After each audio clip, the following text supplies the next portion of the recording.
Assalamualaikum warahmatullahi wabarakatuh. Bismillah, alhamdulillah, nahmadullah wa nusalli wa nusallimu ala rasulihil karim wa ba'du.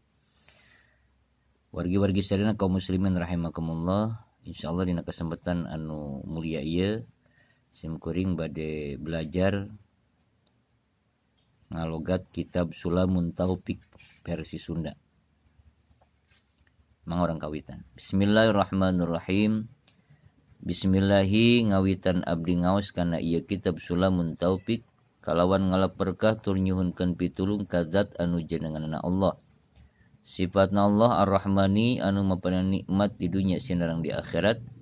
Sifatna Allah Ar-Rahimi anu maparinan nikmat di akhirat wungkul.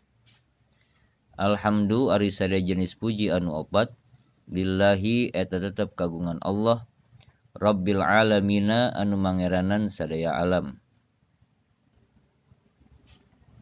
Wa asyhadu jeung nekadkeun kuring kalawan ma'rifat jeung tasdik an kana sesuna kalakuan sareng tingkah. La ilaha teu aya di pangeran anu wajib diibadahan kalawan sabenerna illallahu kajaba Gusti Allah wahdahu bari sahiji Allah la syarika teu aya nu ngarajengan eta tetep lahu ka Gusti Allah.